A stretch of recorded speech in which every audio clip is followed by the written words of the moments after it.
ঘুম থেকে উঠেই আল্লাহর নাম নেয় কিনা আমি জানি না ভাই। আমার নাম প্রথম নেয়। পৃথিবীতে আর কোনো কাজ নাই মির্জা আব্বাসকে বকা ছাড়া। অর্বাচীন বালকদের হাত থেকে দেশটাকে রক্ষা করতে হবে। এখন কিছু ছেলেমেয়ে জুড়েছে, হঠাৎ করে আঙ্গুল ফুলে কলা গাছ, লম্বা লম্বা কথা বলে, অনেক বড় বড় লম্বা লম্বা কথা বলে ওরা, এবং কোনো কথা নাই।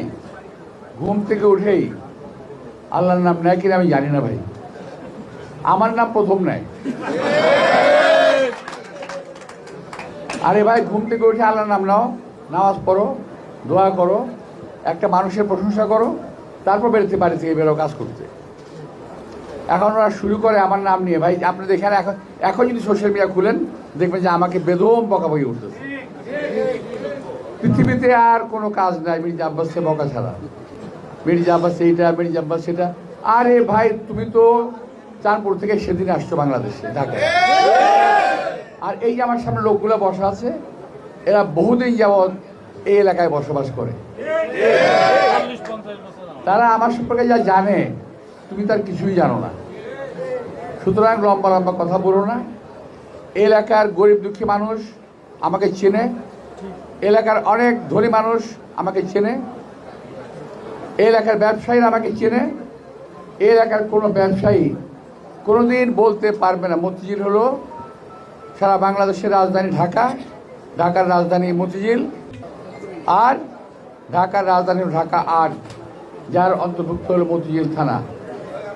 এবং পুরা ঢাকা ৮ কিন্তু একটি ব্যবসায়িক হাব, একটা ব্যবসায়িক জোন।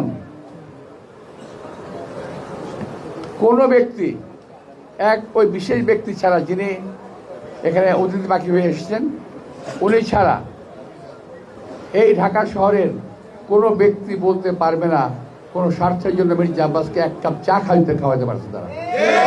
কোনো ব্যক্তি বলতে পারবে না ইনশাল্লাহ। আল্লাহর রহমতে আমি গর্ব করে বলতে পারি।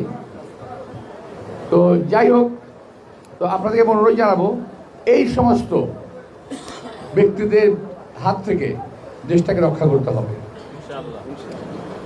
আমরা যেমনি হাসিনার হাত থেকে দেশটাকে রক্ষা করেছিলাম, তেমনি এই সমস্ত অর্বাচীন বালকদের হাত থেকে দেশটাকে রক্ষা করতে হবে।